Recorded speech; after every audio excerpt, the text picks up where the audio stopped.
ಸಾಮಾನ್ಯ ಜ್ಞಾನ ಜಿಕೆ. ವಿಶ್ವ ಆರೋಗ್ಯ ತುರ್ತು ಪರಿಸ್ಥಿತಿ. ಸಾಂಕ್ರಾಮಿಕ ಸೋಂಕು ಒಂದಕ್ಕಿಂತ ಹೆಚ್ಚು ದೇಶಗಳಿಗೆ ವ್ಯಾಪಿಸಿದರೆ ಮತ್ತು ಸೋಂಕು ನಿಯಂತ್ರಣಕ್ಕೆ ಬಾರದೆ ಹರಡುತ್ತಿದ್ದರೆ ಅಂತಹ ಸಂದರ್ಭದಲ್ಲಿ ವಿಶ್ವ ಆರೋಗ್ಯ ಸಂಸ್ಥೆಯು ಜಾಗತಿಕ ಆರೋಗ್ಯ ತುರ್ತು ಪರಿಸ್ಥಿತಿಯನ್ನು ಘೋಷಿಸುತ್ತದೆ.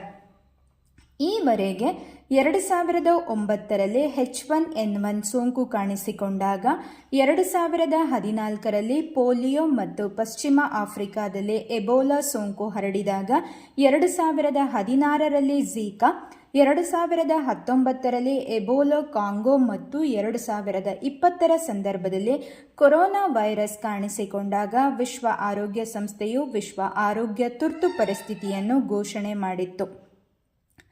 ಉದ್ದೇಶ: ಆರೋಗ್ಯ ವ್ಯವಸ್ಥೆ ಸುಧಾರಣೆ, ಸೋಂಕು ತಡೆ, ಜಾಗತಿಕ ಸೋಂಕು ಹರಡುವುದನ್ನು ನಿಯಂತ್ರಿಸಲು ವಿಶ್ವ ಆರೋಗ್ಯ ಸಂಸ್ಥೆ ಸೇರಿದಂತೆ ಹಲವು ರಾಷ್ಟ್ರಗಳು ಬಾಧಿತ ರಾಷ್ಟ್ರಗಳಿಗೆ ಹೆಚ್ಚಿನ ನಿಧಿಯನ್ನು ಬಿಡುಗಡೆ ಮಾಡುತ್ತದೆ. ಅಗತ್ಯವಿದ್ದರೆ ಸೋಂಕು ವ್ಯಾಪಿಸಿರುವ ರಾಷ್ಟ್ರಗಳ ಜೊತೆಗೆ ವಿಮಾನ ಸಂಪರ್ಕ, ವ್ಯಾಪಾರ ವಹಿವಾಟನ್ನು ಕೂಡ ನಿರ್ಬಂಧಿಸಲಾಗುತ್ತದೆ. ವಿಕಿರಣ ಪಟುತ್ವವನ್ನು ಕಂಡುಹಿಡಿದವರು ಫ್ರೆಂಚ್ ಭೌತಶಾಸ್ತ್ರಜ್ಞ ಹೆನ್ರಿ ಬೆಕ್ವೆರೆಲ್. ವಿಕಿರಣಶೀಲ ರೇಡಿಯಂ ಅನ್ನು ಕಂಡುಹಿಡಿದವರು ಮೇರಿ ಕ್ಯೂರಿ. ಭಾರತದ ಮೊದಲ ಪರಮಾಣು ಸಂಶೋಧನಾ ಕ್ರಿಯಾಕಾರಿ ಅಪ್ಸರಾ. ಭಾರತದ ಅತ್ಯಂತ ಹಳೆಯ ಮತ್ತು ಮೊದಲ ಅಣುಶಕ್ತಿ ಕೇಂದ್ರ ಮಹಾರಾಷ್ಟ್ರದ ತಾರಾಪುರ. ಚರ್ಮಕ್ಕೆ ಬಣ್ಣ ನೀಡುವ ವರ್ಣಕ ಮೆಲನಿನ್. LPGಯಲ್ಲಿರುವ ರಾಸಾಯನಿಕ ವಸ್ತುಗಳು ಬ್ಯೂಟೇನ್ ಮತ್ತು ಪ್ರೊಪೇನ್.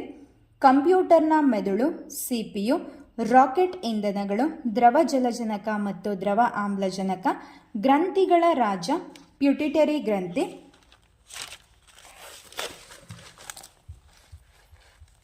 ಸುಪ್ರರೇನಲ್ ಗ್ರಂಥಿ ಎಂದು ಆಡ್ರಿನಲ್ ಗ್ರಂಥಿಯನ್ನು ಕರೆಯಲಾಗುತ್ತದೆ.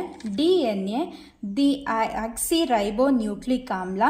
ಇಂಟರ್ಪೋಲ್ ಅಂತಾರಾಷ್ಟ್ರೀಯ ಮಟ್ಟದ ಅಪರಾಧ ತನಿಖಾ ಸಂಸ್ಥೆ. ಇದರ ಕೇಂದ್ರ ಕಚೇರಿ ಫ್ರಾನ್ಸ್ನ ಲಯಾನದಲ್ಲಿದೆ. 4 ಗ್ರ್ಯಾಂಡ್ ಸ್ಲಾಮ್ ಟೂರ್ನಿಗಳು: Australia open, French open, Wimbledon open ಮತ್ತು US ಓಪನ್. ಆಸ್ಟ್ರೇಲಿಯಾ ಓಪನ್ ವರ್ಷದ ಮೊದಲಾರಂಭದಲ್ಲಿ ಜನವರಿ ಮತ್ತು ಫೆಬ್ರವರಿ ತಿಂಗಳಿನಲ್ಲಿ ಆಯೋಜಿಸಲಾಗುತ್ತದೆ. 1905ರಲ್ಲಿ ಆರಂಭವಾಯಿತು. ಆಸ್ಟ್ರೇಲಿಯಾದ ಮೆಲ್ಬರ್ನ್ನಲ್ಲಿ ಪಂದ್ಯಾಟಗಳು ನಡೆಯುತ್ತವೆ. ಕೋರ್ಟ್, ಹಾರ್ಡ್ ಕೋರ್ಟಲ್ಲಿ ಪಂದ್ಯಗಳು ನಡೆಯುತ್ತವೆ. ಫ್ರೆಂಚ್ ಓಪನ್ ಮೇ ಮತ್ತು ಜೂನ್ ತಿಂಗಳಲ್ಲಿ ಆಯೋಜಿಸಲಾಗುತ್ತದೆ. 1891ರಿಂದ ಆರಂಭವಾಯಿತು. ಫ್ರಾನ್ಸ್ನ ಪ್ಯಾರಿಸ್ನಲ್ಲಿ ಪಂದ್ಯಗಳು ನಡೆಯುತ್ತದೆ. ಕ್ಲೇ ಕೋರ್ಟ್ನಲ್ಲಿ ಆಡಲಾಗುತ್ತದೆ.